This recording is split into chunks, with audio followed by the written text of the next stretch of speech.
In 1997, Nicolas Cage boarded Con Air, and one of the 90s most exciting action movies exploded its way onto the big screen. It's cheesy and lacks all forms of common sense, physics, and logic, but damn if this film doesn't grip you in with its kick-ass action and fuel-pumping adrenaline. It's a guilty pleasure, but a very enjoyable guilty pleasure.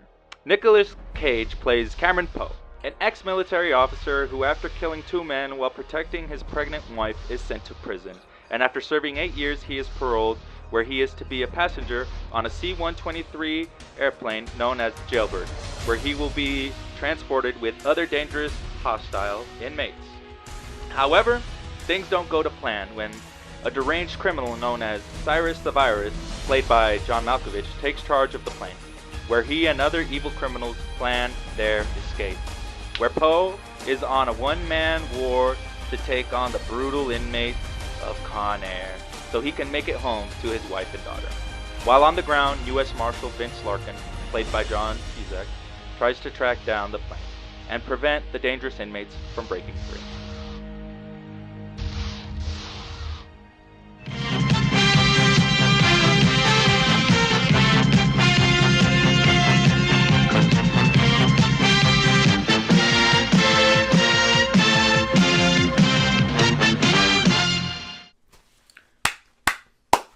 Welcome to another episode of Enriquez and Gudino.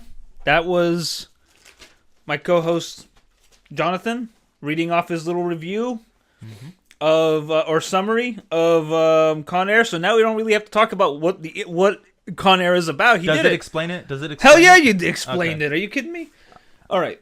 I stole everything from Minty Comedic Arts. He's this Australian guy. Okay. I like the way he worded it, and I've been following him for years. Okay, well now we have to I'm giving him the credit he deserves. Okay, cool. Now we have to give him money if he comes after us.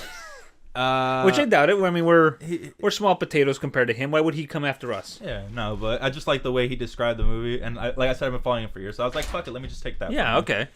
But that's Con Air. So, last episode we talked about us doing Con Air. We're doing it now.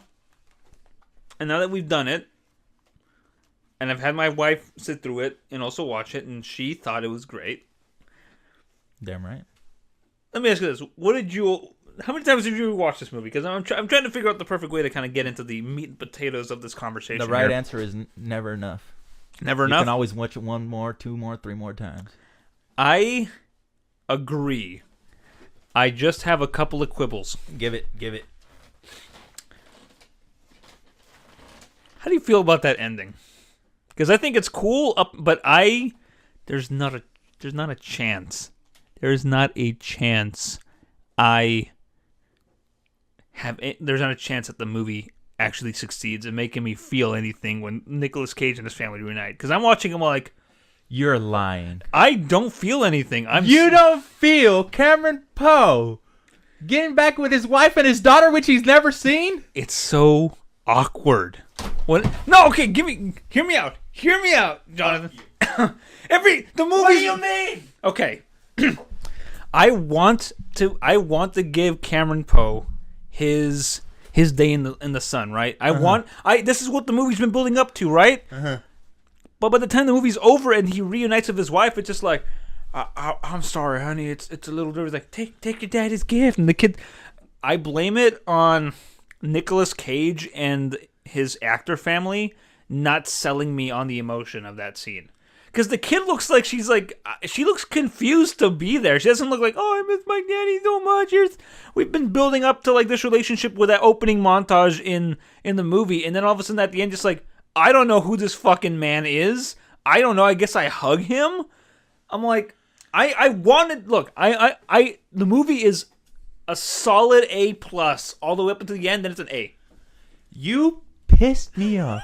I cried. You cried 2 days ago after I watched and you know what moment I cried? How do I? You son of a dumb fuck! Are you telling me you did not feel a damn thing? This poor man went through war just to see his baby again. I agree. He went through a lot, but when it came to the reunion, I didn't feel anything. Okay, look at it like this. I saw. Explain. Okay, I'm taking this from Cracked, right? I watched 2 to 3 videos I remember that video. Okay. I'm pretty sure I remember that correct video. The conservative one? Yeah. Okay. This man goes against all of society's worst, right? Yeah. Including the super educated, which I think is hilarious. No, he is a deranged mental patient, dude. He's a bilingual freaking Yeah, he's a cosmopolitan man. He's the greatest to conservatives. He has an education. You're pissing me off. He's got like multiple doctorates, but he's still crazy because the education system clearly drives you insane. It's better to be a dumb good old boy who's got. Look, I'm going to talk like this the whole movie. Look at it like this. You Chicago resident son of a gun. I lived in Texas, okay? So let's get it right. So I grew up and was born here in California, but my formative years, my higher educational years were in Chicago. So you're dealing with a man with too much of this freewheeling. Listen here, pal. Go on. Okay. All right, don't mess with Texas. All right, okay. Tell me. Stephen Poe is going against Cameron Poe. Stephen Poe. Why did I say Stephen? Okay, Mr. Poe gets locked up, right? Oh, you're the reason why we lost Vietnam. All that crap. They deserve to get their asses beat for that. Okay. What an asshole. Like, also, they weren't doing anything. Look at me. Like, that's fucking incel tier right there. Like, the most hottest woman. He's like, I want, like, fucking, she's like 3 months pregnant, dog, and she's married. Yeah. Fucking, why does it bother you that she's with an army man or an army ranger?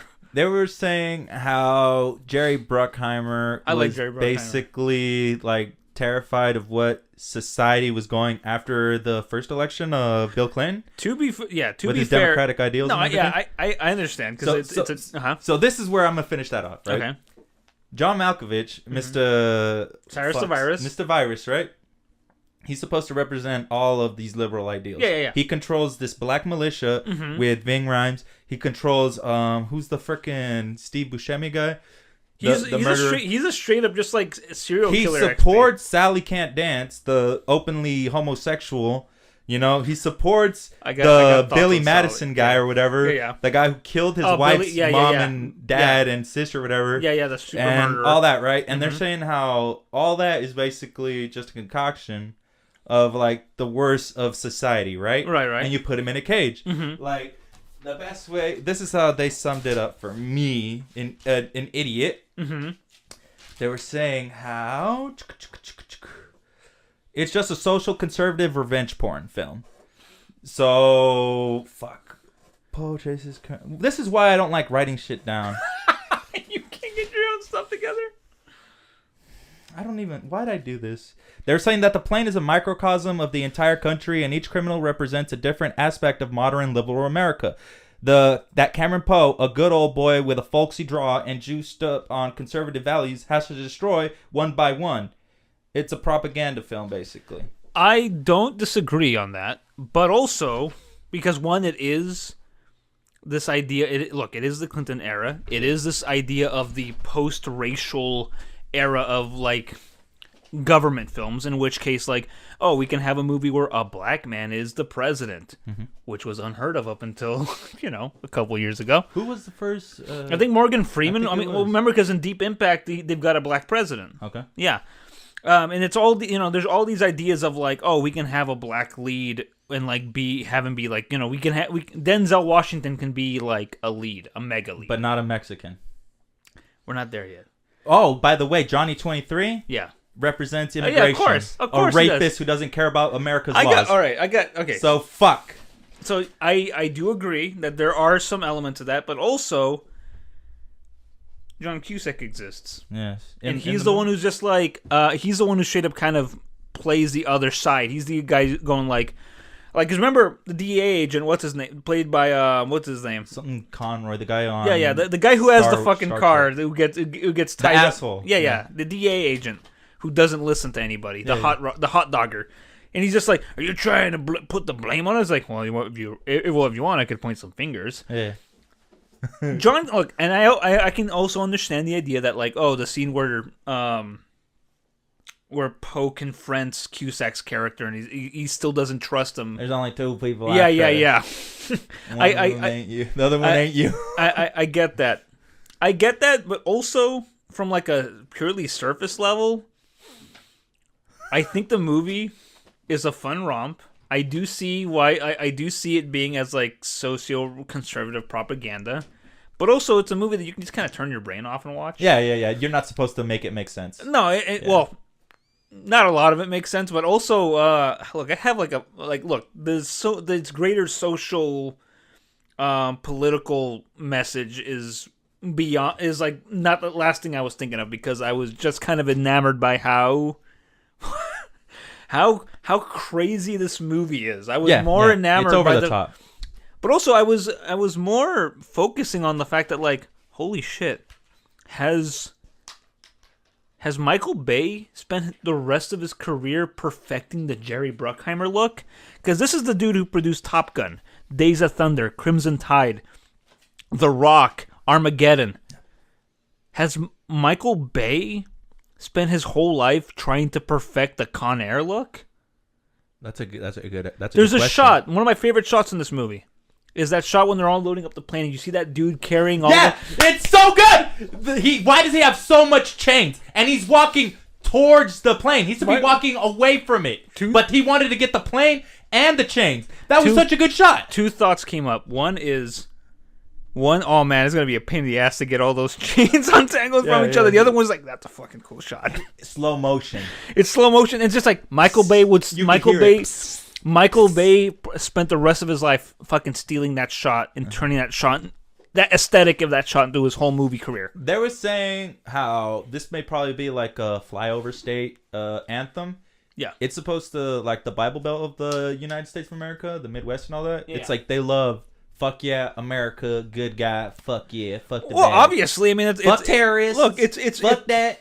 Well, it's very obvious. And but Michael Bay was always like, fuck yeah, America, support our military. And so was, And for the most part, we used to think that there was a movement that kind of like covered on this idea of like, is Michael Bay ironic? Is he like our generation's, not Otto Preminger, it's another, Douglas Sirk, in that, like, Douglas Sirk is a German American film director who, after making some films in Germany, moved to America and was mostly known for directing a lot of like soap opera movies. He directed a lot of women's pictures, so stuff like All That Heaven Allows, Written on the Wind, Magnificent Obsession, Imitation of Life. Women's pictures, and they're all very like stylized and like colorful and like very clearly meant to appeal to women folk. But then people started really looking at him, like, wait a minute, these kind of feel ironic, because like he's putting like some real messages and care in this, but they kind of come off as these like fucking soap opera. It's supposed to be, but and for the most part, people thought like, okay, is Michael Bay ironic? Does he really believe half the shit he says, or is he just making movies for 13-year-olds, like he said once famously? And I used to believe that up until maybe 13 Hours came. Not 13 Hours. Is it 13 Hours? The one like the secret, the one that he made about the Benghazi situation. Because I think that one, when he started making his actual military movies, it made me realize like, I don't think he's ironic. I think he actually cares about this stuff, or at the very least has gotten to the age where he does care about this stuff. So, but more to the point, this movie's Jerry Bruckheimer is like, maybe like if you needed to show someone like, what's a Jerry Bruckheimer movie look like? You just show him Con Air or you show him Top Gun. They say that this was the first film that Jerry did without Dan Simpson. And Dan Simpson, another Mr. Simpson was with him since Flashdance, all that crap, you know. The Jerry Bruckheimer look is pretty much like super stylized and super slick, shiny and like colorful and like kind of so gritty though. I mean, it's what I fucking love I love the look of his movies, even though I don't always agree with what they're about or even if they're 100% good. But like the thing that struck me with this movie is just like, this movie ticks all the boxes for like a 90s action movie. Somebody said, what's a 90s action movie like? You just pop in Con Air, it's like all of them look like this. Okay. 90% of them look like this until they don't. Yeah. And then it's just like, I'm impressed. He really had his finger on the pulse on that one. He's a good producer. The other thing, because I know like we talked about the socio-political stuff, and yes, I agree, it's all there. You can read it like that, or you can read it as like either as like conservative America fear-mongering, or, which certainly that is a very valid way to look at it, or you can read it as cool Nicolas Cage in the worst fucking haircut he's ever had in his career. I loved him. You like when that he haircut? had his. I didn't know Nicolas Cage until Con Air. So when I saw him with short hair, I was like, "What is this nerd doing?" You serious? I've only known him with his short hair. I liked him. They said that in The Unbearable Weight of Massive Talent, he was supposed to be playing Cameron Poe as his alter ego. Yeah, but he just used some character from a talk show thing. You know, he did in 1987 or something. Nicolas Cage is a very interesting actor. I want to take a minute here to talk about his performance because in this movie, yes, okay. I know you like him, but in this movie. I think it's fun. I think he's fine. I like this is like the most muscular he's been. He would lift weights between takes. Yeah, and it's fucking. I didn't like him in Face Off. I didn't like him in Raising Arizona. Really, I don't like any Nicolas Cage movie except for when he's Mr. Poe. Because those are all movies I like Nicolas Cage in. Because my first Nicolas Cage movie that I watched was Face Off, and that was as a child. That's my first rated R. That was my first rated R movie. I didn't watch that. I did not understand that movie for a minute when I first watched it. It's a John Woo joint. You seen Mandy? Of course I have. Do you like it? I do like it. It's very, very loud. It's a doom metal album brought to life. A doom metal album? Doom metal is a type from Norwegian heavy metal band? It's like a very slow, like, dude. It's like it looks like somebody took like the sound, took like their favorite doom metal songs and decided. Which is funny because that director is the son of the guy who directed Tombstone. I liked him in Unbearable Weight, Yeah. But like, if you were to make me sit down and watch a Nicolas Cage movie, I'd be like, don't make me sit through this. I gotta show you a Nick Cage movie that is not an action movie. The Vampire Touch or whatever. Fucking Vampire's Kiss rules. That one. I love that one. I think I saw it. That's a good one because he's fucking batshit. He's practically doing a Donald Trump impression in that one. ABC. I don't know. I don't know how you can't understand this. Alba! Boo! Boo! He's crying. He's literally saying boo-hoo. It's wonderful. No, but the movie, I would say that I love him in, except for... Look, I love Raising Arizona. Okay. The ending to that gets me, because I like this kind of dream... It's a Coen Brothers film, isn't it? Hell yeah, it is. Why don't I like it then? You don't have to like every Coen Brothers movie. You know what? Here's a good example. When I first watched True Grit, which is now one of my favorite fucking Coen. Who shot it? True Grit? Yeah. The 2010 one or the that was the Roger no, the remake or the new adaptation by the Coen brothers with what's the dude's name in this one? Fucking it's still like friggin' Jeff Bridges. Jeff Bridges. I like that movie. When I first watched it, I thought like, oh, this is just more I was down on the Coen brothers for a little bit because I reached a point where it's like, oh, they just kind of make movies about weirdos and I don't care. And I watch them like, I'm okay. And then like there were elements that I like, but then I rewatched it a few years later. I'm like, this movie is fucking beautiful. It's a masterpiece. Grit? I love it. I think it's great. The music rocks. That fucking... Oh, God. I love... I have a great appreciation for the movie, but like before... But it's a good example of a movie that like grew on me, Okay. I watched it once and I'll say good things about it till the day I die. Yeah, good. That's how it should be. Mm-hmm. It's a fucking perfect adaptation of the book it's based off of. Okay. Yeah. It's a book and they captured its literary qualities very perfectly. I like that. Yeah. The John Wayne movie is a John Wayne movie. Your mileage will vary. If you like The Duke, it's a great movie. If you're not a big fan, it's a serviceable Western. I like when he says, "Fill your hands, you son of a bitch," because I like hearing John Wayne curse. Fill your hands? Because, fill your hands with your gun. Oh, fuck.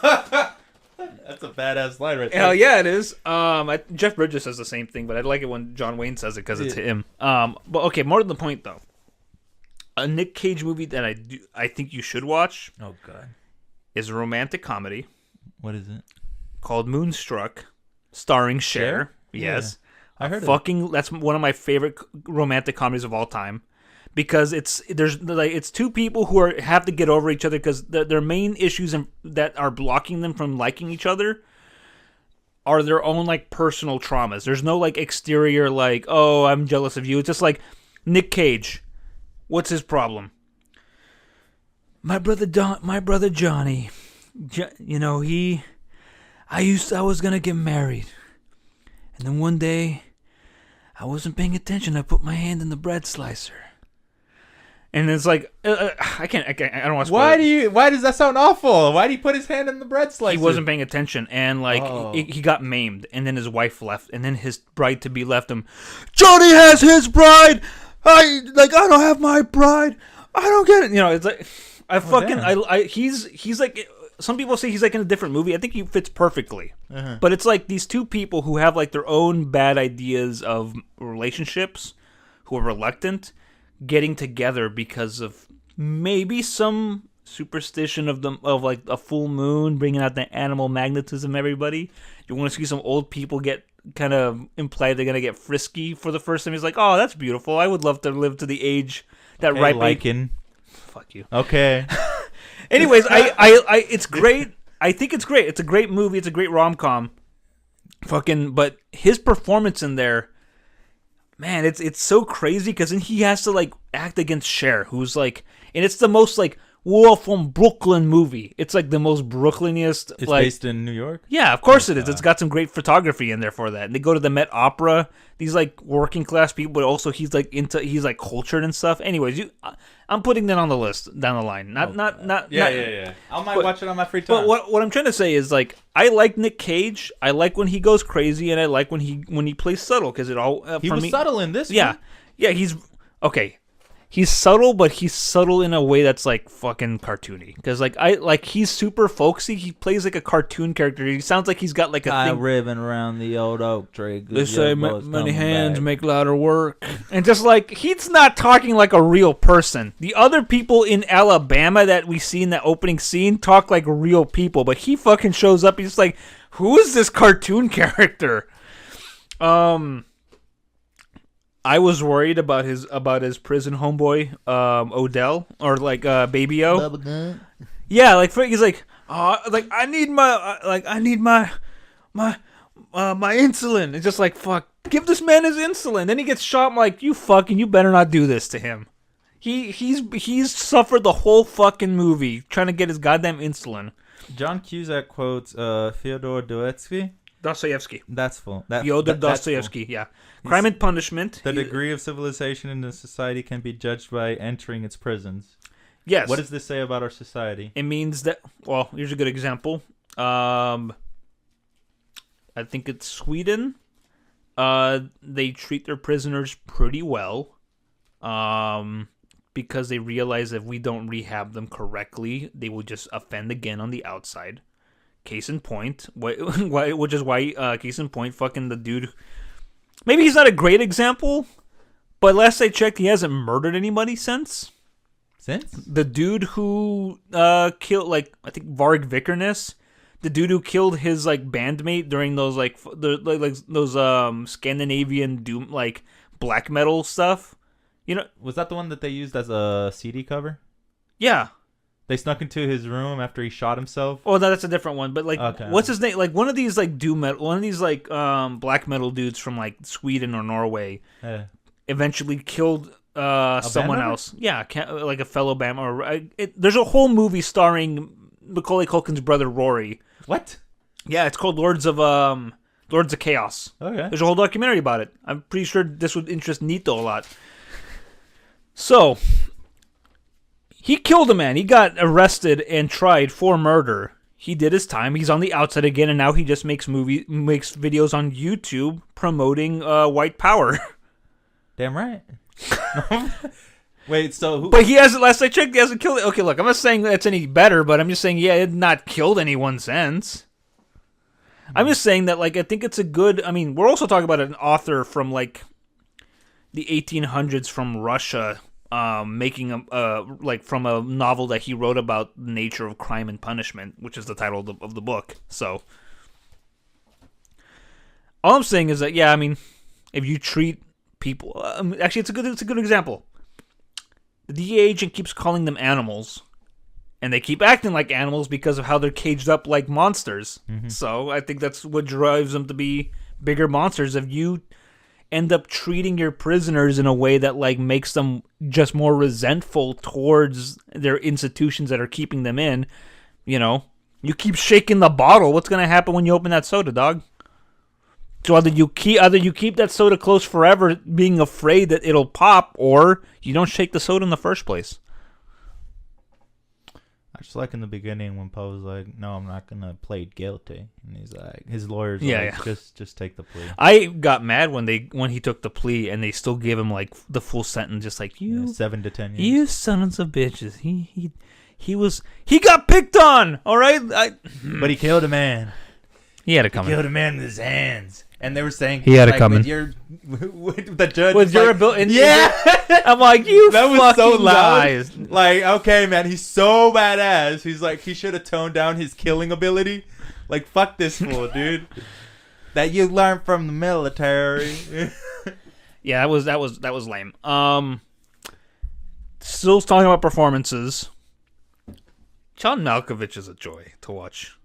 He is a luxury. He is a joy to watch because he's so fucking smug, and this is what you get when you get in like an actor who does like stage and indie movies coming in to play like a super criminal. I love the part like, oh, stewardess, what is our in-flight movie?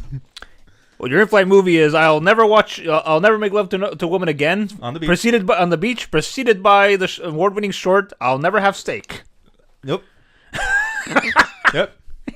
That's how you answered John Malkovich. Yeah. And it just, God, I love. He's like, nah, you're a talking motherfucker. I like the part where the curly-haired guy's like trying to talk to him on the radar. Yes. When John Cusack. Yeah. He's like, hey, if he gets back on the line, this conversation is terminated. I do see. I like that because it's like he's laying down the law. Yeah. And it's just like, holy shit. He's like. That's actually like this. That actually makes sense. Bro, like, as soon as they had a helicopter at the end of the movie show up, I was like, "This is not supposed to make sense." Well, for me, first of all, why does John Cusack know that Poe's a good guy? And like when they're at the airplane, they're doing all the thing where they're like, oh, we're like what, like because remember at the beginning it's like, who's that guy? Cameron Poe. He's nobody. Yeah. And then like, all these things are making sense now. Wait a minute, let's look at Poe's file. Army Ranger. Why didn't he get off on the plane? Yeah. Because he has a friend who's a diabetic? Why the fuck would he care? That's his friend. It's his. He gave him his snowballs. He's like, you never leave a soldier behind, or whatever. And also that's his green also the female guard that he needed to protect from fucking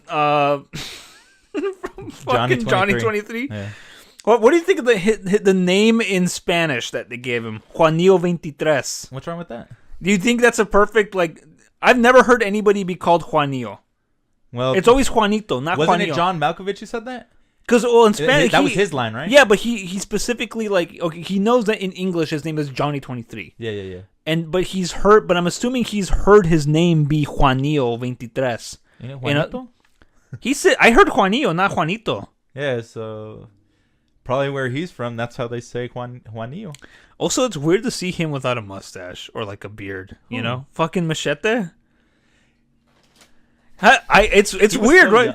That's what it was, wasn't it? He's a little younger, but like he doesn't have a mustache. We always see that actor. We always see Machete with a mustache, man. Yeah. Did you see him in Badass? Yeah.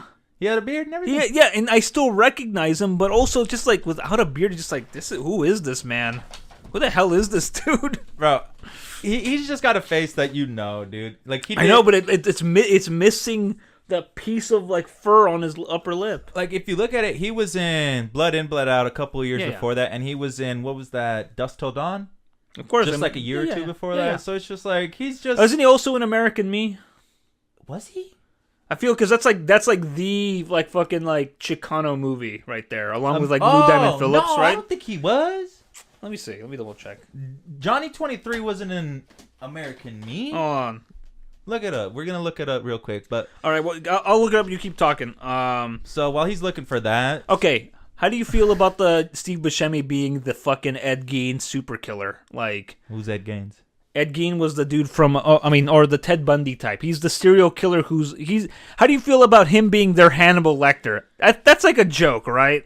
I guess he did another Jerry Bruckheimer film where he was just another like chained up inmate. I don't know which one. Armageddon. He's the one who goes crazy at the end.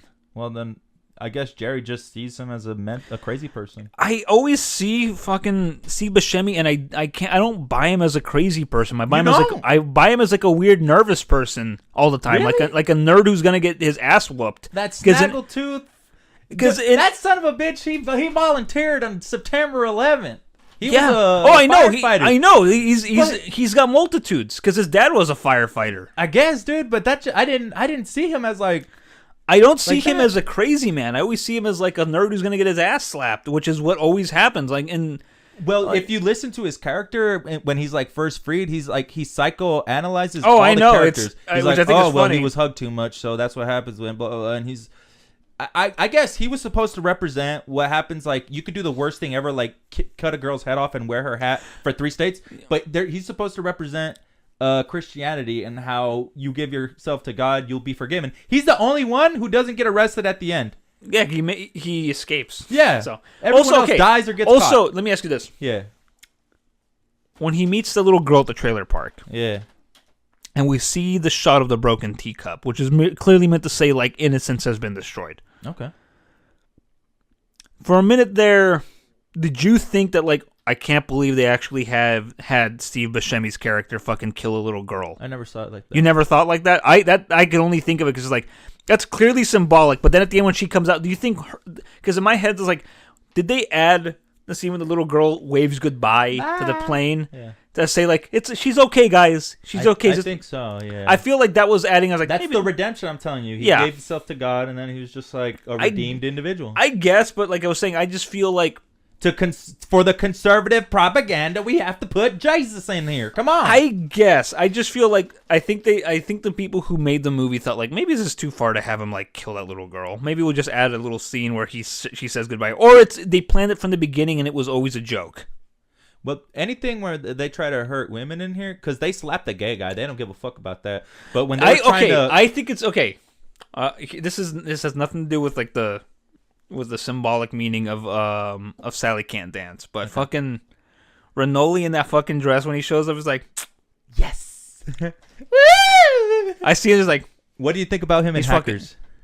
I had to rewatch that. It's been a while. while. I loved him. I only watched it because Angelina met her first husband there. Of course. She was so pretty, dude. Yeah. But he plays Freak in that, and he's like another hacker and shit that he hangs out with the freaking Shaggy character. Right. Freaking the guy from Sick Boy from Trainspotting and her. And I was just like, he fit into that film very good. I'll be damned. He wasn't in American. Yeah, I told you. But he plays a prisoner. Look. Okay, in Maniac Cop 2, he's a prisoner. Yeah. In he's in Runaway Train. That's cool.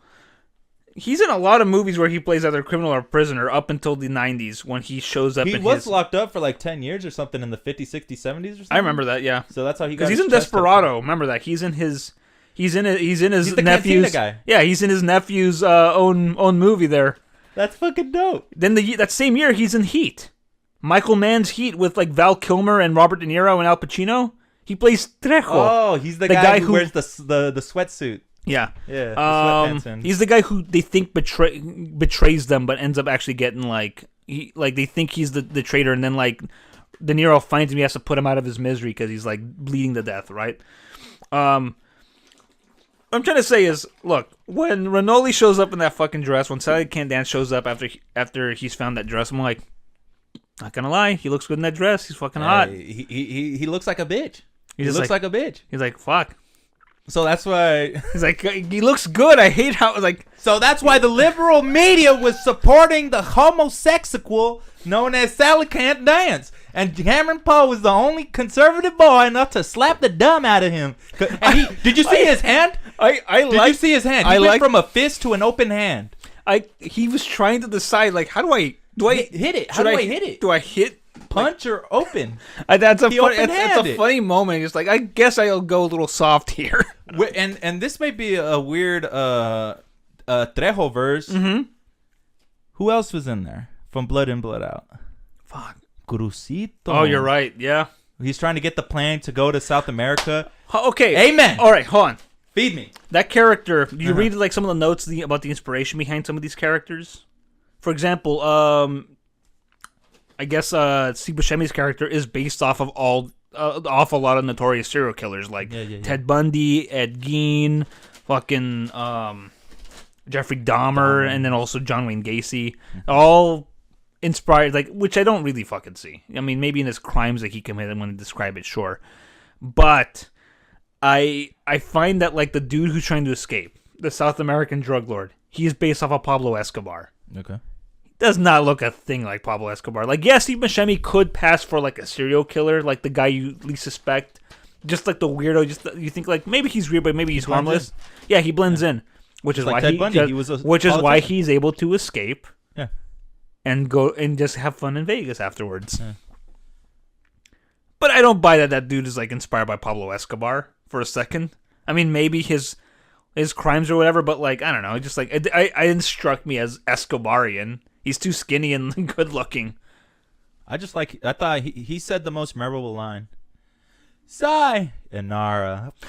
My wife has quoted that to me. It's so good. Okay, so my wife. So good. So the scene where my wife immediately stops taking the movie seriously and just kind of treats it as fun. Yeah. Is the flying car.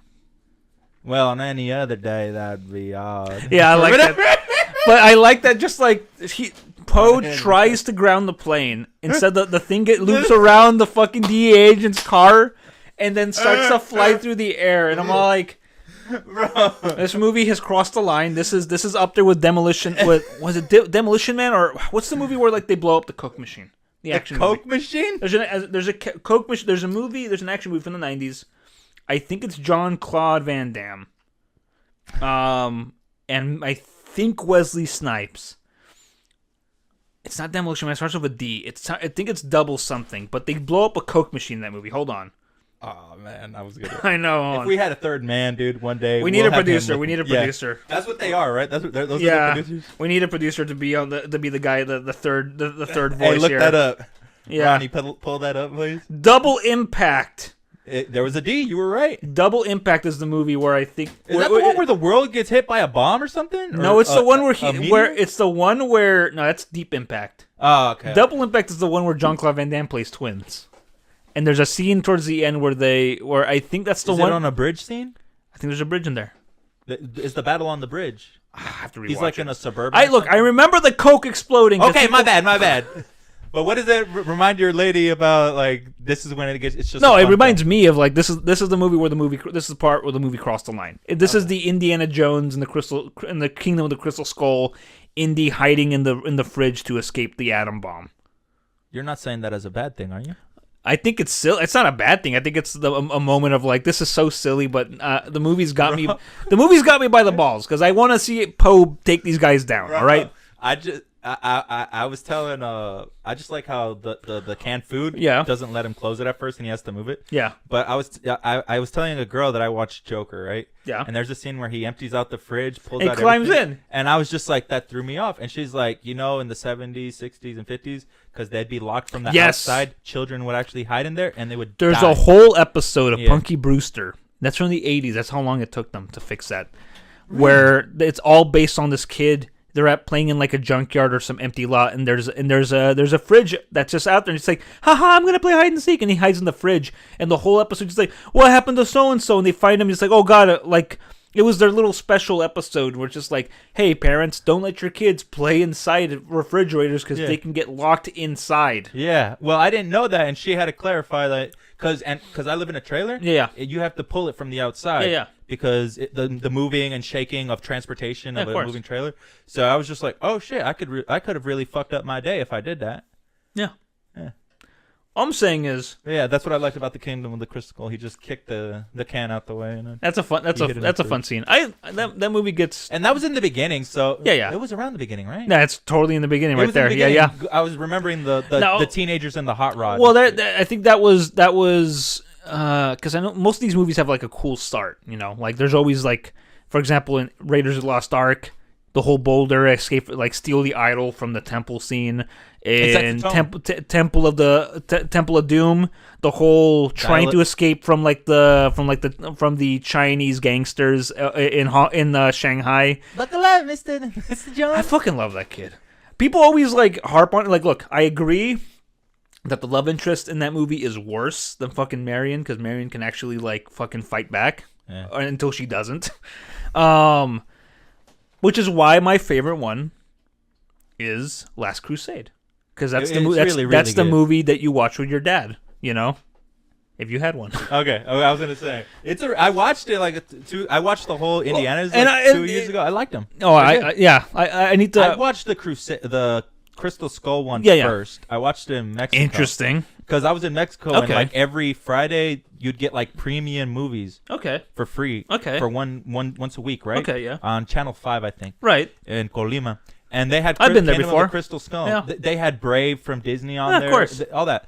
But I was just like, oh shit, I watched it and I was like, it's so fucking good. It's good, and then you watch the first 3 and then you realize why it's different. Yeah. And it's because everything feels slower, and I think it's because they still want Harrison Ford to do all these like scenes, and it doesn't have the same energy, which is weird because again, you have a movie where like Indiana Jones is playing against like or playing with 2 other older dudes. He's got Sala and he's got his dad with him. You know, it's just like I can't expect Sean Connery to be moving at the same speed as like Indiana Jones, and the movie plays with that. But I feel like it's weirder here. You know, but I don't know. I think people harp on that movie more than they should, and I think it's just I don't know. I think it's fine. I'm interested in the new one coming out. But back to Con Air. So, when you first saw the scene where the car flat gets pulled by the plane, what was going through your mind? Greatest movie ever, or greatest movie ever? That's not something you see every day, man. It's so good. I just like because like when I was a little kid, you just enjoy the ride, right? Yeah. But now that I'm an adult, I'm like, fuck that fool's Corvette. Oh hell yeah! Fuck his Corvette. Yeah. They should have set it on fire and then had it got towed, bro, into the 100%. I mean, because he's such a heel. He's such a bad guy, and he's not like an anti-hero. Like, oh, you know, no, he's just a shitty person. Oh yeah, he got his dude killed because he plays the rotten in that movie. He's the rotten. How do you feel about Vacaville being represented? I love that. Okay, so I lived in Vegas when I first watched that movie, so I was like, the Vegas scene was amazing. I'm I've been through there. I lived there. I'm right there. Yeah. So it's like, now that I'm in California, I'm like, I've driven through Vacaville. I'm like, I know that place. How do you feel about when they destroyed the Hard Rock Cafe thing? It is not on the strip. I know. Yeah. So other than that, it's just movie magic. Yeah, but of course. They cut the handle with the airplane wing. I just love the destruction, dude. Oh no, that was all a miniature. Yep. Did you see that? It's so beautiful to see miniature work again. It's so good. It holds up today. Oh, it does. It's really good. It holds up till today. It looks good. The other thing that I noticed is that fucking plane.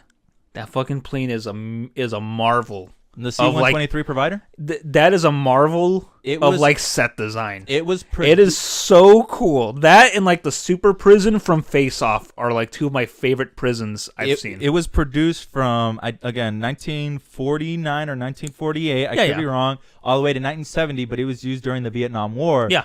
But I guess it retired a year or 2 before that movie came out, so they just used a retired airplane. Yeah. And all the inside shots were shot in a Hollywood studio. No, I believe that, but I'm just saying like the interior of that, the way that they designed this like super plane, the super prison plane is like, this is the coolest. This should be a toy. No. You don't think that this should be a toy? If you were a kid and you watched Con Air, you wouldn't say like, oh man, I hope this is a play set. I want to be Poe. I want to be Cameron Poe. Take that. Okay, so take that, Diamond Dog. I have a whole bunch of camera stuff, right? Guess what I have? I want to buy this 172 sized scale C123. Would you build this? Provider. Would you build it? I have a 1966 Thunderbird.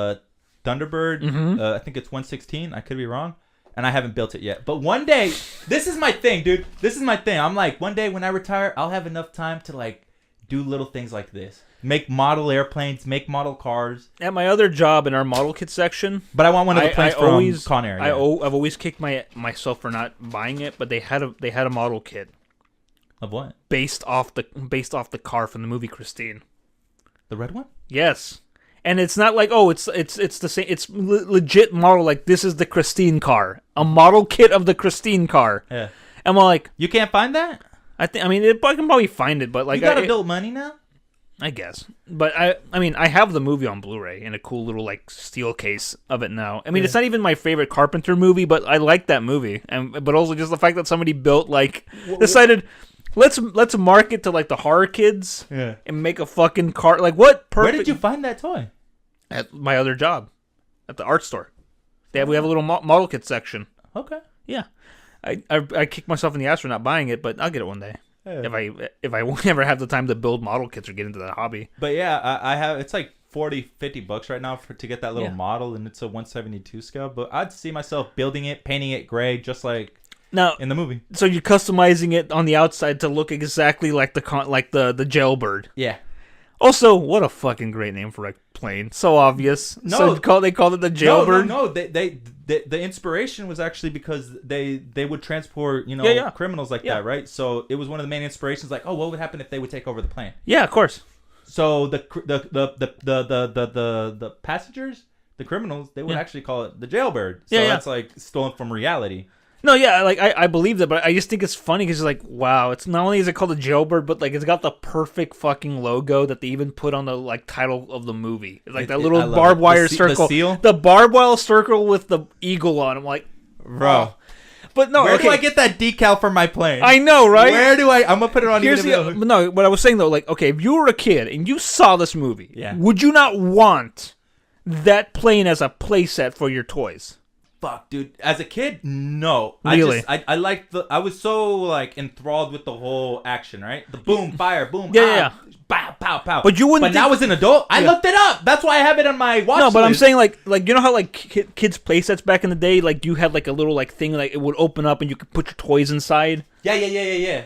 You wouldn't as like a kid, like Hot Wheel cars in it, like or like cars. You know how like fucking like your old Ninja Turtles or like He-Man toys would have the cool ass play sets and you can just pop in your guys. It's like, oh, look out, Skeletor! And I was thinking like, oh man, Con Air is so toyetic. He's like, check it out, I'm Cameron Poe. I'm gonna get you, Cyrus. Oh no, I've trapped Diamond Dog in the super cage or whatever. Or like, we better not let Steve Buscemi out. Just like, oh my god, imagine just like, bro. If let's play fantasy, right? Okay. Let's pretend 3 years from now. It's like if you would have told me when we were recording that we'd be doing this, would you recreate something like that? What do you mean? Create something where you could just have like models and like toys out of it. Fuck. And it's just like a cool playset toy. In my head, I can just Jerry Bruckheimer missed out on a lot of money. I'm just gonna tell you right now. On the Con Air I can imagine someone. It was rated R. That's the only reason why they didn't do it. That's the only reason it wasn't marketed for kids. Okay, but the Leanne Rimes song? Yeah. It was Trisha Yearwood. Yeah. So because she was 14, so they're like, we can't have she ain't even old enough to watch this movie. Yeah. So that's why Leanne was. But also, remember, this wasn't the freewheeling 80s where you could have a Rambo action figure, a RoboCop kids TV series, or kids. Okay, but regulation really hit in the early 90s. Well, because it was all deregulated because of Reagan. So, but what I'm saying is, G.I. Joe. In a perfect world, Con Air would become a G.I. Joe playset, and they would make a special G.I. Joe of Cameron Poe and Cyrus, and be like, oh no, Cyrus is getting help by Cobra Commander to escape. Yeah. We gotta get someone. Let's get our new member, Cameron Poe. All right, I need Duke's help. The Green Beret. And then it'd be like a little G.I. Joe of Nicolas Cage. Just like, we gotta get. Don't worry, Sergeant Slaughter is here. Dude, I never saw it like that until now. I know. I want somebody. I want someone to take the time to make a full scale like a believable toy set for that. But anyways, I think it's like I said, it's a fun, perfect like little action movie. And I don't think it not sticking for me, the emotional landing of the reunion scene, that doesn't take away from the movie from me. Okay, it doesn't ruin it. Mm-hmm. It just takes it from an A+ to an A. Okay. You're pissing me off. But also because I think by the end of it too, it's just like this movie is so fun and crazy. By the time it gets to this emotional scene, I kind of don't care because it's just like, yeah, he's getting the prize that he's working for. It's fine, cool. I'm glad that all the loose ends are being tied up. Perfect. We're just kind of wrapping the show up, and yeah, I mean, look, when that song keeps playing, all that. How do I? I fucking love that. That's the song that they picked for this movie. Okay, man. But okay, now let me ask you this. I know you like that emotional ending. You bought it. It worked on you. Perfect. I'm not dinging you for that. I'm just saying, me personally, it didn't work for me, and it's because like Cameron Poe is such a cartoon character, and then I'm gonna look. Not all child actors are perfect. I think that little girl is why it didn't sell it for me, because I was focusing on her performance, trying to awkwardly like hug. You've ever seen How the Grinch Stole Christmas? Of course. Jim Carrey? Yeah. She's the flashback. Really? Girl? Really? The same actress. Wow. So fuck you. She's got range. She's got range. She got better. She did good. She was a little 8-year-old girl who's never had a daddy, bro. Come on. I know. It's just it seemed awkward, but I'm not, like I said, it's not otherwise perfect action movie, okay? Fucking I like that. I love that the way they kill Cyrus is that like he fucking gets his head crushed. Pounded. It's just like, yeah, of course the most valuable thing is his fucking brain. Also, the exploding motorcycle, how they get rid of Diamond Dog, is just like fucking he gets hit by the motorcycle and it explodes on impact. Expected more? No, I don't expect more. It's like, oh, okay, I was not expecting that bike to just fucking blow up on impact. What is this, like a Ford Pinto of a motorcycle? Are the police in Vegas driving Ford Pintos? That's why it wasn't a Harley logo on it. It was a Kawasaki. Bro, okay, I'm gonna switch it up. Okay, go on. You love foreign films. Of course. You've brought up French a couple times. Yes. What did they call this movie? Con Air in France. I'll tell you right now, our coworker at the job we work together calls it in Spanish con aire. Con aire? Con aire? But that's not French. In Spanish it's called con aire. Is it called Convictos en el aire? Really? I think that's Is it called Convictos en el aire? I didn't look it up, but I could but Is it con air? Con aire. No, what's it in French? Okay, con means dumb person. So if it was left as Con Air, it would come off as stupid people in the air. So they just translated it to the wings of hell. And some. Oh, that rules. The wings of death in some interpretations. The Enigma of Caspar Hauser. That's not the actual original German title for it. What do they call it in Germany? The title that you actually see in German on the movie is "Every Man for Himself and God Above All," or God Against All. Pretty ballsy for a title. Well, also, I mean, think about it. Like, every man for himself.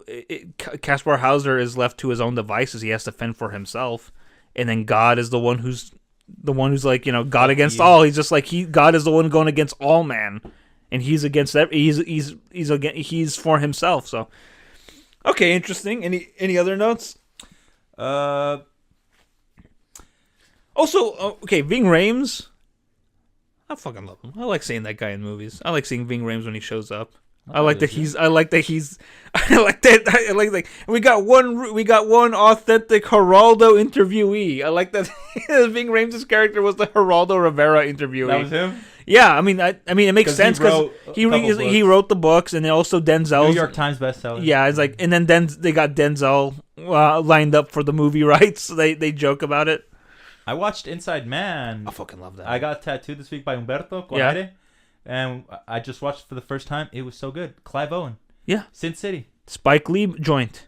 That was he filmed that? Spike Lee direct. Did it not say a Spike Lee joint in the opening credits? Because only one of his movies has not had that production thing on it, and that's his Old Boy remake. Old Boy? Is that the one with he remade it. He made an Korean one. He made an American remake starring Josh Brolin.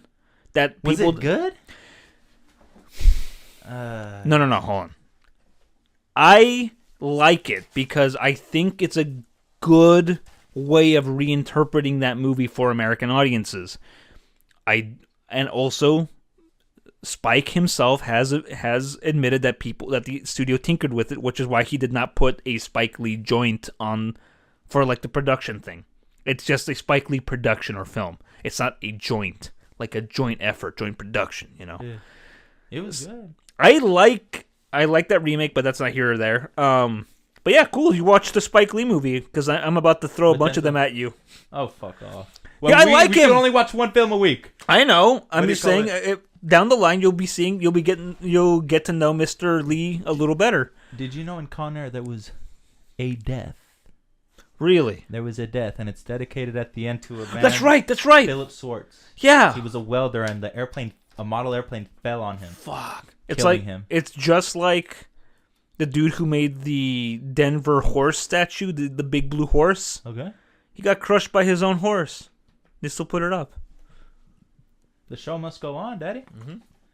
But yeah, it was dedicated to this man. Yeah, well, look up pictures of the Denver airport horse. It's fucking demonic.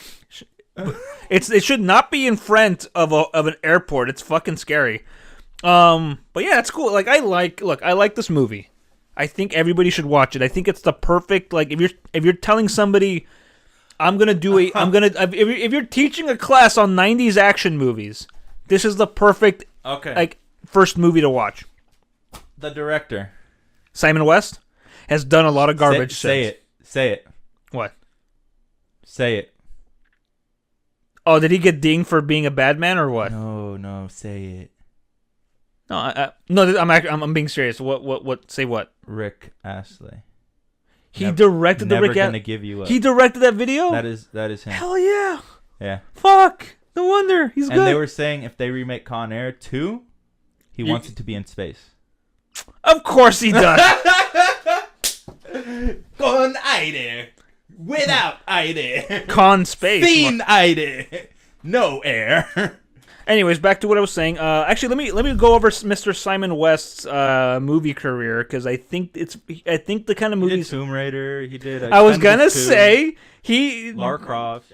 Motherfucker did the Tomb Raider movie, and I think it's interesting that he's kind of stuck to a lot of action movies mostly. Uh-huh. A lot of these are movies that I call movies my parents watch.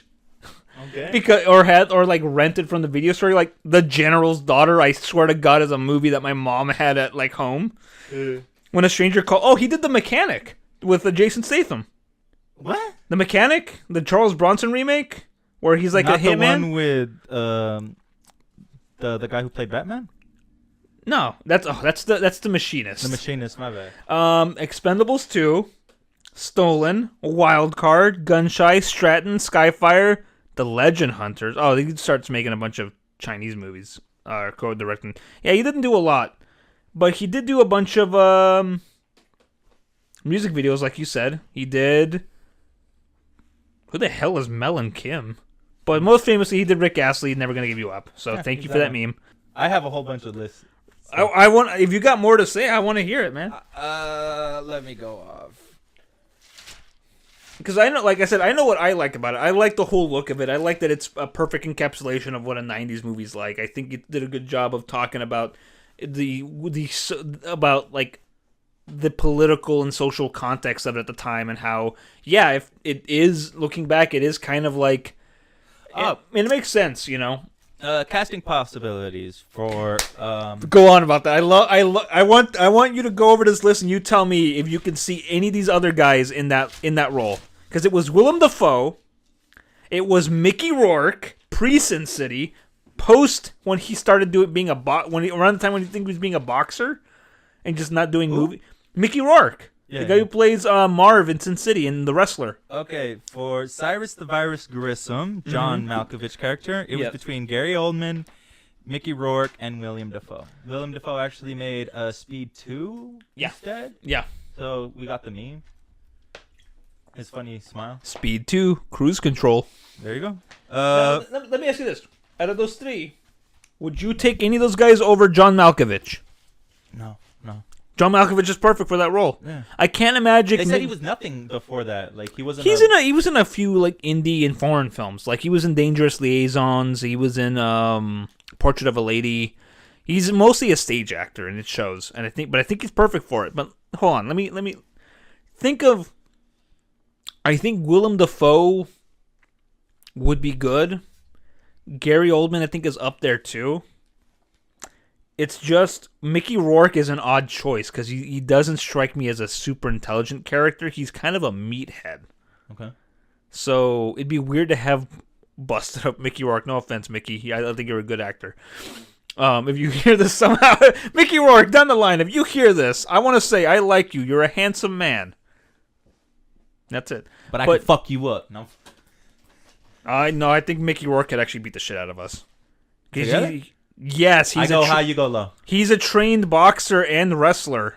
He did cage fighting to get ready for the movie The Wrestler. You kiss his ass, I bring him back to reality. Okay, how's this? I talk to him, schmooze him up, you get behind him, crouch over, and I push. Okay, we could do that. There you go. All right. Mickey, we got you. We got you, Rourke. We got you, Rourke. No. 9.5 weeks. That's how long it'll take you for us to get out of the hospital once you kick our asses. But physical assault is not something we promote here at Enriquez and Gudino. But we do not. But, I mean, But it's funny, so it's okay. Go on. No, Mickey Rourke. I think Gary Oldman would have been better for Cyrus because he's got that whole, like, sly British. All the fucking criminals have to be British. Except for Cyrus. He's just weird. He's like... He's got like he could have played an American. He's got like a weird accent that my wife can't... Where is he from? I think he's from Chicago. Oh, fuck off. But like he's got like a weird accent, but it makes him very distinct because whenever he talks, you always know it's John Malkovich talking. Yeah. For example, this is a children's movie he's in where he plays a villain. He's the main bad guy, Dave, in the Penguins of Madagascar. And when I hear him talk, he's like, "It is me, Dave, your greatest enemy, penguins. I hope you remember me."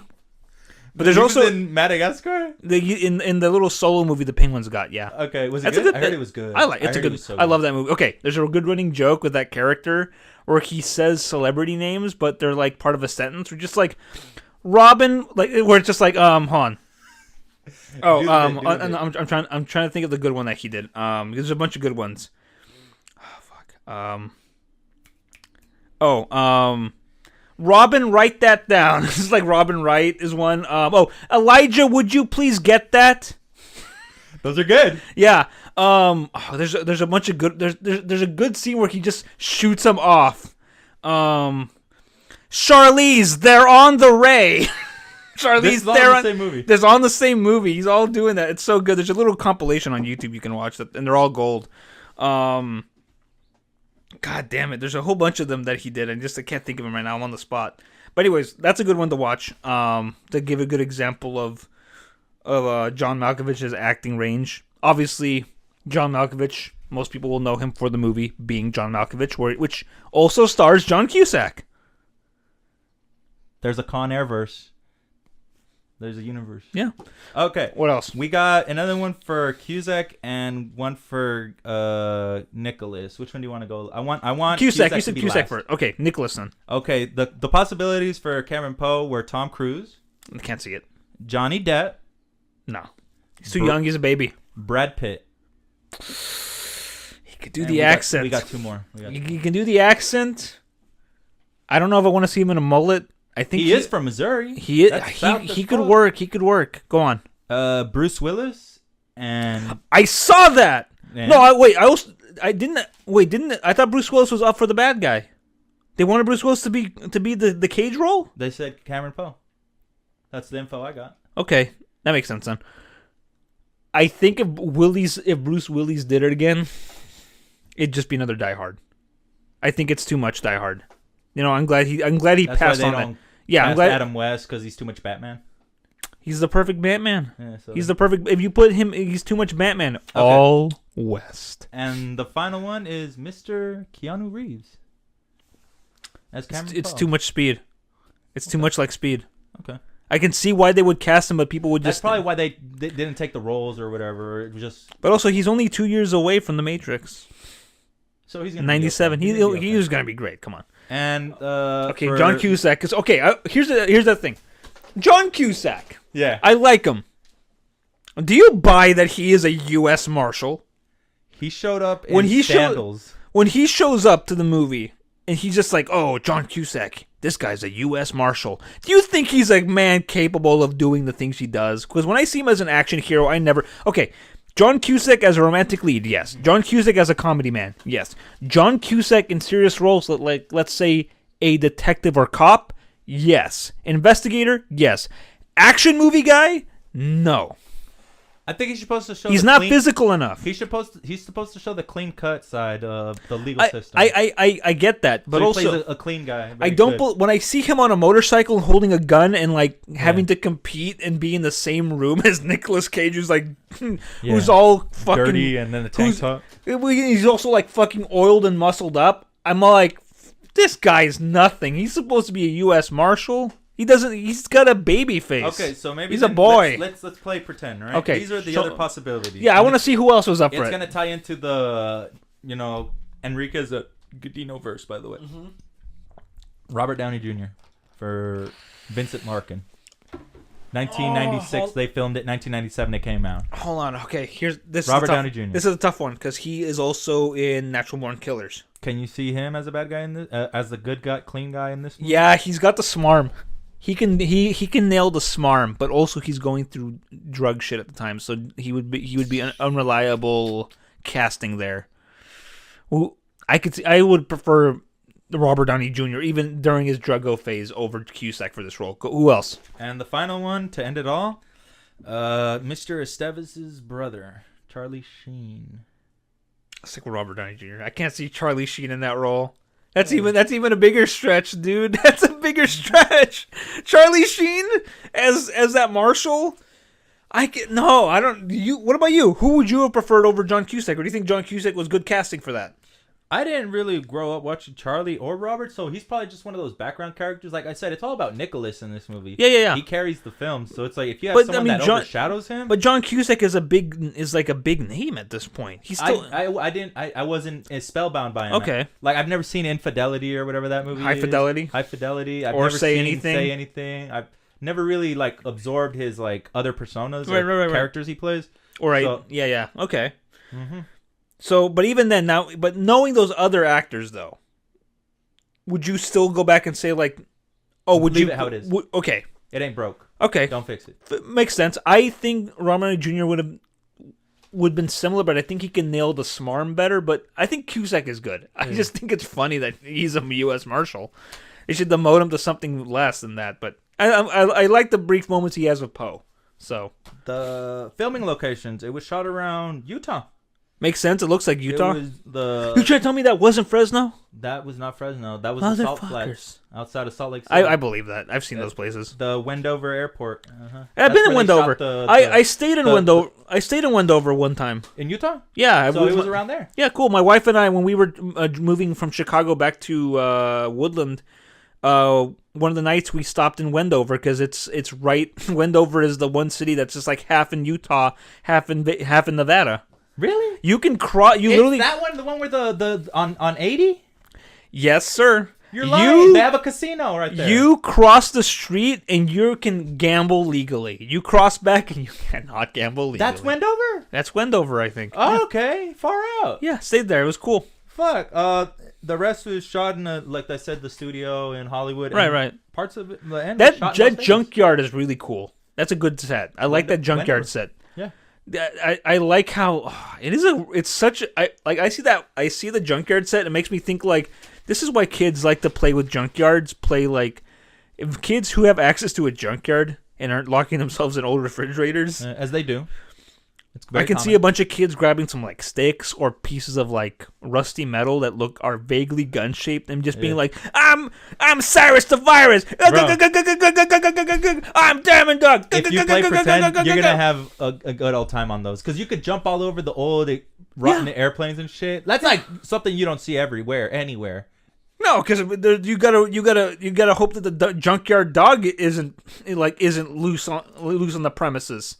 The Wendover area was chosen by director Simon West. Okay. Thought it looked like the surface of the moon. The logic being that prisoners had been locked up for so long that the outside world would be like an alien planet. The scene where they finally get off, they land and finally get off the plane. They stop 3 times. Where they get off, it does feel like, these guys have not been able to like breathe fresh air. That I believe that. That works. Nicholas's character first gets fresh air or whatever, he's just like. Pantene, I love that. All of that. Yeah. It was shot in Las Vegas, Nevada. Of course. Not Las Vegas, New Mexico, by the way. There is a Las Vegas, New Mexico. Do not get them confused. What's in Las Vegas, New Mexico? It's a small town called Las Vegas. Okay. Yeah. It's like you can go to Paris, Texas. You could go to Paris. You can go to Dublin, California. Yeah, all that. And, cool. And the case of the bunny rabbit. Do you want to know something interesting about the Tell me about the bunny rabbit, because people always quote that fucking scene. The rabbit was a symbol of Poe's pain and turmoil from being separated from his wife and child.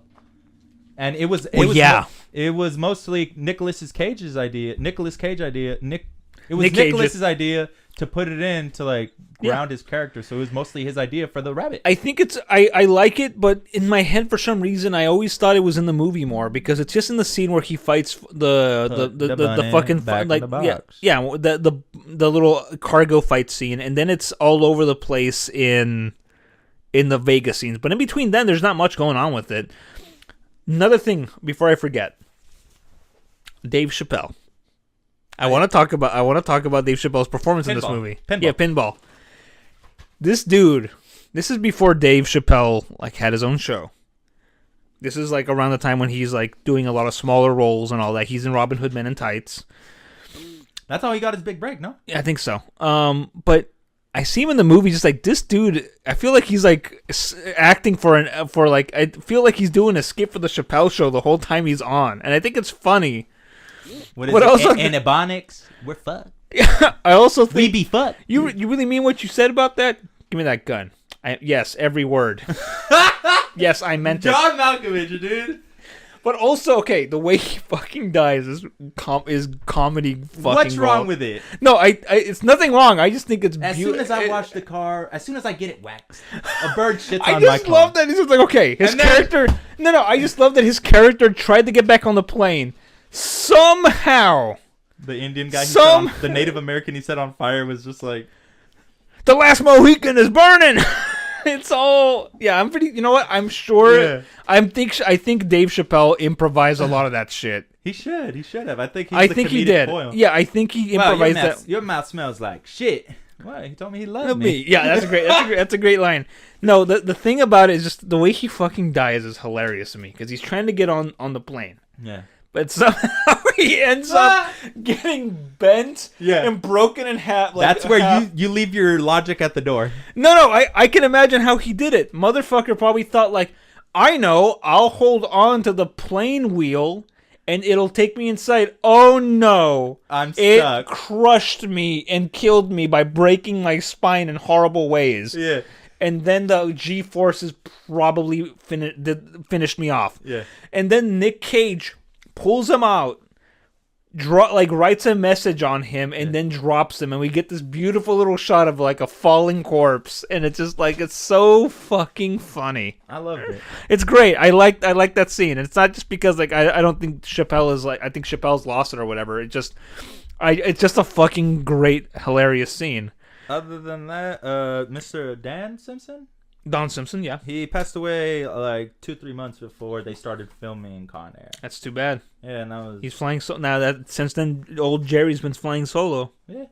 He had to carry that team. He had to carry that team. There's a good... Let me go down the list of all the movies that Simpson and Bruckheimer did together. They did Beverly Cops. Yes, he did. Beverly Hills Cop. Yep. They have a couple, 3-4 other ones I'm forgetting. He's still around too. Jerome Leon Bruckheimer. He is 79, and he was born in Detroit, Michigan, and it fucking shows. His movies, I feel like, are like the perfect commercials because he's got that slick commercial look. You know, it's what I like about his stuff. Like he could sell a freaking Ford F-150 to him. Yeah, for Paramount, old Jerry did. Oh fuck, we should watch. No, this is by himself as a producer. We should watch American Gigolo.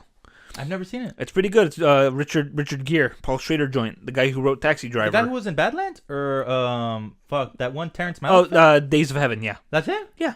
He's fucking great, and he's young, and yeah. You want an attractive man to play like a gigolo, to play like a dude who pimps himself? Yeah. Fucking get Richard Gere. You know why? 80s? You know why he got in trouble? Yeah. That old urban legend? Because you don't talk shit about my country. The good old CHINA. Let's see. Flashdance, Beverly Hills Cop, Thief of Hearts, Top Gun, Beverly Hills Cop 2, which was directed by Tony Scott, which is my wife's secret favorite director, weirdly. Tony Scott? What does he do? Tony Scott? Ridley Scott's brother? What does Tony do? He did, well, first off, Days of Thunder, Top Gun, Identity, Deja Vu, Man on Fire, fucking Domino, Unstoppable, all these kind of slick, really like control room action movies. Okay. He did those. Okay. He's the guy who like pioneered, like when you see a movie or a show, especially like a cop show or like a special forces kind of show, like a NCIS or whatever, all the scenes that take place in like their control room that have like this kind of moving camera to make it more interesting, he fucking pioneered that. Without them, all control room scenes in movies and TV shows, what's that boring submarine one with Sean Connery? Crimson. Oh, that's Hunt for Red October. That wasn't him, but he did Crimson Tide. That other submarine movie. He did a lot of stuff. This is all Jerry or Tony? This is all Jerry. Okay. This is all Jerry's. All Jerry's stuff. He did freaking Pirates of the Caribbean. Yes, he did. Curse. Hell yeah, I think he did all of them, didn't he? Yes, sir. Yep. He's just a hit machine, dude. He's a hit. He knows his audience. He's a good producer. You know, he picks the right. I mean, a good producer picks like assembles. They're the Nick Fury of the Avengers. You know, a good producer. I like that. I like the way you put that. He's the Nick Fury. He's Samuel L. Jackson. He's going around just like, I want you for the Avengers Initiative, or in this case, just like, I want you for the Con Air Initiative. Yeah. Simon West, director, first feature film he directs. Yeah. And just like, all right, fucking, I need to get this. With like, all right, we got our choices of these actors or whatever. But just like, or even like Michael Bay's like, you're a young man, you've done all these music videos and commercials, but I like your style, kid. Yeah. Here, let me give you Sean Connery. Let me give you, because it's The Rock, you know. He did The Rock. Michael Bay. That's his first feature film. They were saying that Nicholas got this job because of his relationship. The Rock. Because on The Rock, yeah. Even though I would say, like, I mean, Nick Cage has been around like a long time. I mean, but I don't know. Look, it's neither here or there. But like, I like that he becomes an action movie hero in the mid '90s with stuff like The Rock and also Face Off, which I have a soft spot for. You know, I heard it's good. I like it. It's a weird fucking movie, and I never believe for a second that Travolta and Cage are two different guys, because I feel like they're playing the same character, and even when they switch faces. But I still like it because it's a John Woo movie. You know, stuff like fucking Better Tomorrow 2, The Killer, all that, you know. I was never into his films. Oh, they're good. I like them. Even like his American one. Bad Boy and all that. Bad Boys. Oh, that's Michael Bay. Yeah, I didn't never seen him. You've never been into his films? I've never like got into like their early stuff, dude. The Rock and Armageddon. I only watched Con Air because my cousin brought it. The Rock and Con Air. I could be wrong. The Rock and Armageddon are required viewing for people who want to get into Michael Bay, because they are like the template. The Rock and what? Armageddon. Okay. I don't want to close my eyes. Aerosmith. I don't, I don't want to miss the thing. Is the guy from Good Will Hunting in there? Matt Damon? No, Ben Affleck. Yeah. How dare you call Ben Affleck the guy from Good Will Hunting? He's done more movies than that. Fuck Ben Affleck. I need to show you a movie where he's... I'll drop kick him. All right, well, watch Chasing Amy. You'll see how you feel about that afterwards. I've never seen it. Good. It's a Kevin Smith joint. So from the mid '90s. What's that one with the? There's a lot of queering in it, as you like to call it. They're queering. The bosses. This is before Dogma, actually. There's some queering in there. Okay. Go on. There was a real building that was destroyed in this. Which one? Take a guess. Was it the tower, or was it the gas station? It was the Sands Hotel at Las Vegas when the airplane crashes into that. They really wrecked it. They really crashed it because they were told that they were gonna demolish it. So they're like, give us a second. Hell yeah, let us use this. That's perfect. So the Sands, before it went out, I think the Rat Pack played there and all that. Yeah, crap. I could be wrong. But it was like a big old staple in Vegas. It's one, yeah. I don't know what stands there. I think the Aladdin. I could be wrong. The it's Planet funny. Hollywood. I could be wrong. See, I like how you're talking about. No wonder Casino is one of your favorite movies of all time. Yeah, because because of your time in Vegas, and it's just like seeing the mob owned era of Vegas slowly transition to the family friendly era of Vegas. Luxor, fucking Treasure, all that. Yeah. It becomes an amusement park instead of like Circus stayed there. I've heard. Okay, I listened to a thing recently Nothing where somebody went and visited the Circus Casino recently, Yeah. and it's just like it's like going into like a haunted house because everything is like still the same, Yeah. but also really worn out and old and falling apart practically. It was like that in the early 90s. Yeah. Yeah. If you go back today, nothing's changed. I've been to the Circus in Reno. It's not the same. Oh, I know it's not. They had a Primal Rage arcade machine there. All right, what else you got? Fuck. I told you that he was. The other one is just about him being a. Where did I say? Pro-military film, The Rock, Johnny Obviously, 23. come on. Yeah. Those are all the things I got. I probably have one more bit that I need to get through, but. They were saying how every time the Con Air lands, it's just like this, like, post-Armageddon Mad Max, you know? Like, Yeah.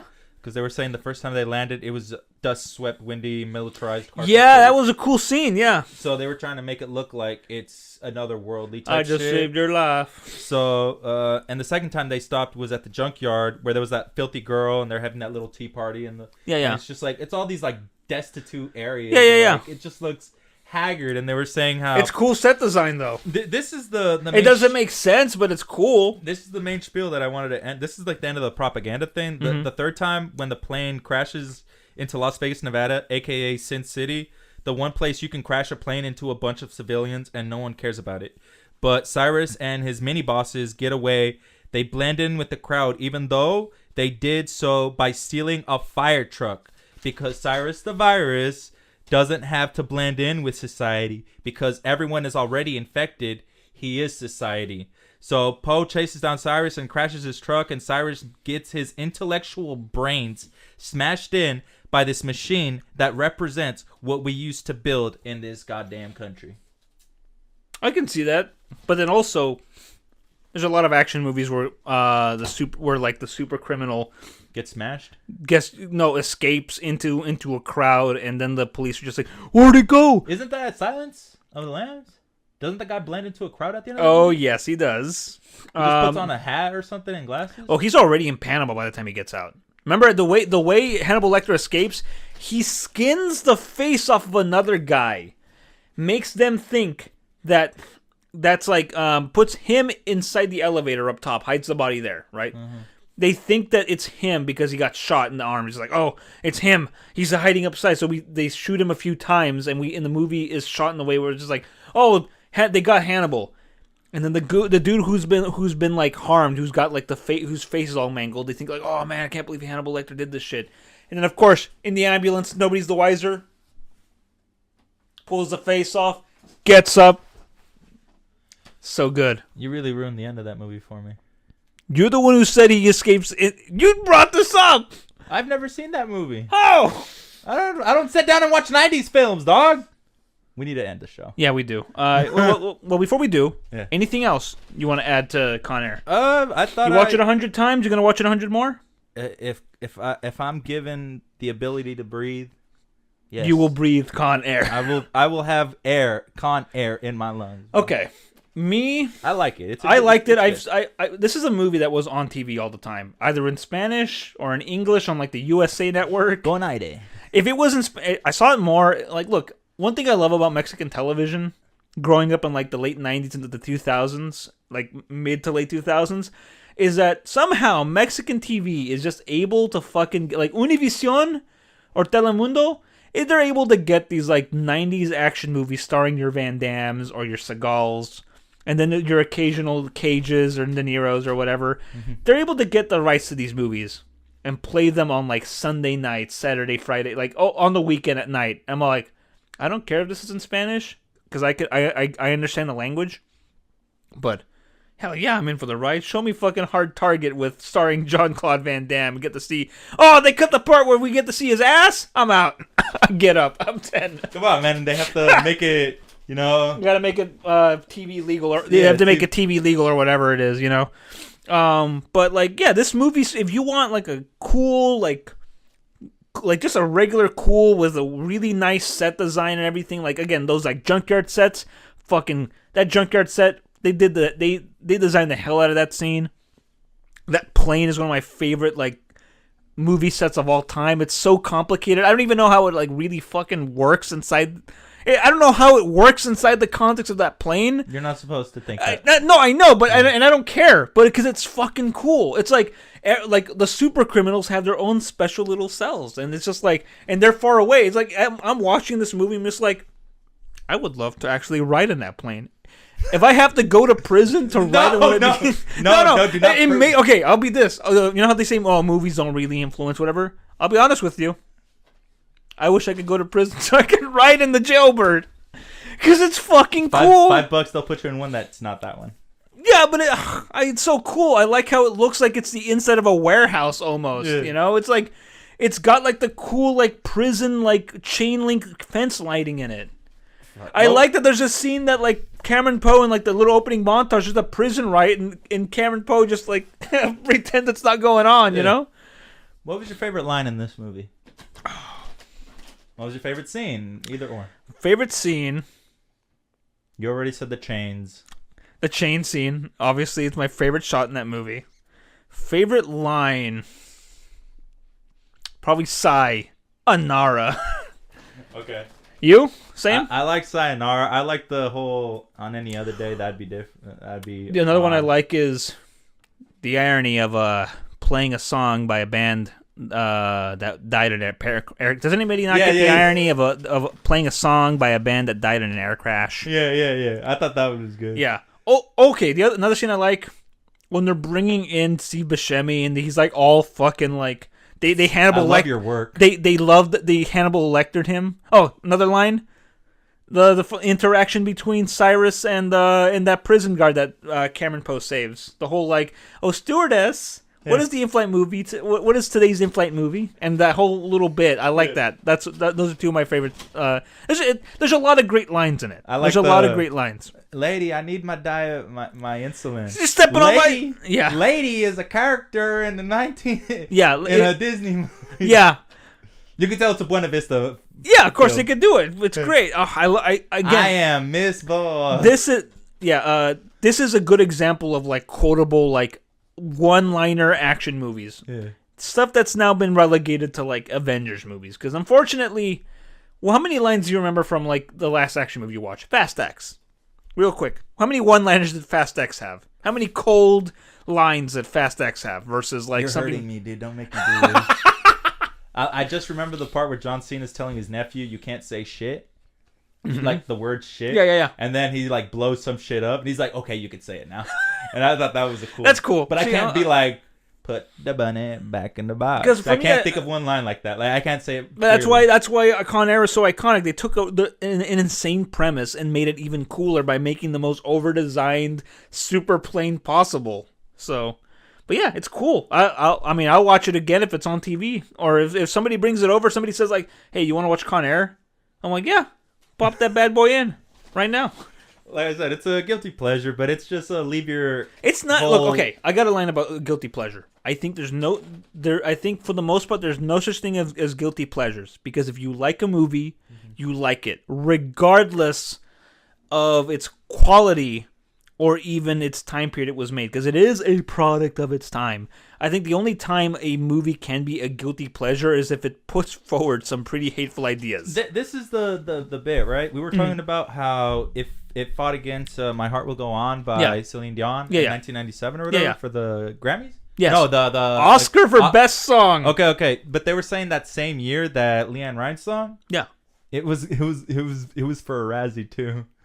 So it was on the highest and the lowest awards. The Razzies are like low hanging fruit, you know, like, and don't ever trust whatever the Razzies are saying is like the worst movie of the year, because it's just a bunch of smarties who think that they're better than the movies that they're watching, and which is why I do not care for these kind of like, oh, this movie's so bad you won't believe it. Just like, I'll be the judge of that. Let me watch this fucking movie, because there's a lot of awful movies that I enjoy and I do not feel guilty about because I like it and I think there is good in it, which is the premise of our show here. Yeah. The only time I think a movie is a guilty pleasure is if there's something in it that is genuinely just like, oh, this is bad, but I kind of like it. Like, let's say... A man died on Con Air, dude. Does that affect... how you enjoy it? Do you feel bad, or do you think maybe the man did his job and hopefully his legacy? Well, they honored him in the end of it, though, right? Yeah. They honored they did his work. He's there forever. Yeah, he's there forever. They honored his work. It's kind of like how in Cannibal Holocaust, there's a scene where they kill a turtle on screen. They cut it open and everything. And, they kill several animals in the movie, but it's the buffalo in Apocalypse Now. Yeah. But it's natives... justified because the native peoples there, the indigenous people, got to eat the animal. It did not die in vain. Its death was it was used for meat or whatever, so it's fine.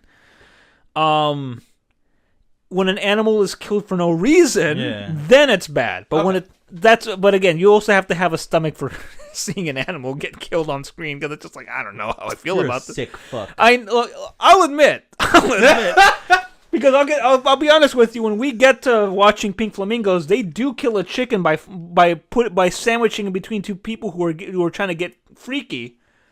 Okay, that's a sentence I haven't heard lately. But John Waters at least says, like, yeah, we killed that chicken during that sex scene, but we ate it later. So it did not die in vain. We still had fried chicken later that day. I think this is the time we wrap it up. What's the next movie we're gonna watch? That's my job. No, now. It's your pick. Yeah, exactly. That's my job. What are we watching next week, Mr. I'm of two minds. One, my man Kenneth Anger passed away last week. He died at the ripe age of 97. He's a experimental short filmmaker whose experimental films helped pioneer the music video, whether or not it was intentional. Because this dude was taking 1950s like bops and then putting them over his like weird experimental montage, like maybe satanic messaging movies. Mm-hmm. And they're really rad and they're really influential. Like Martin Scorsese has used some of his techniques in his own movies. So I was thinking we either watch a few of his most famous, like, because they're all short. I'm thinking specifically we can talk about Scorpio Rising, because it's his most famous movie. Or, to stay in the realm of fucking Tiger's Tale, you watch one of the movies that inspired it, and you can see where I was coming from. What do you think? What inspired Tiger's Tale? All right, well, so next week, we're watching the French film Made in USA. I'll let you borrow the DVD, but for our audience there, yeah, the movie is Made in USA, 1966, Jean-Luc Godard, starring Anna Karina and Jean-Pierre Léaud. That's the one. Made in USA, next week, ladies and gentlemen. Yes, sir. So enjoy this. Hopefully you will stick around. Hopefully you enjoyed our Con Air discussion. I think there's a lot. Jonathan brought a lot to this one. He was ready. We were. I was just like, I'm gonna do the same for you. No, I good. I liked that. I liked that you were ready. You came in prepared. I'm glad that I did homework for this, dude. Oh yeah, you did. I was telling Nito that you're a dictator. Fair, I'm a dictator. I was like, there's only one man whose word is the law, and it is Enriquez. Look, man, part of this whole podcast, I want to pick your brain on what you think of these movies as well. It's not just me being like, this is what I think about this movie. Because, like, I mean, for example, I thought that I was not convinced by the emotional gravity of the ending, but you were moved. Look, we're getting off topic here. This is Okay. We're ending the show. All right. We're watching Made in America next week. Made in USA. That's what I said. Made in USA, from 1966. It's a French movie, so the French have strong ideas about American culture in this movie, but some of it positive. We'll talk about it. So until next time, will you do your little thing?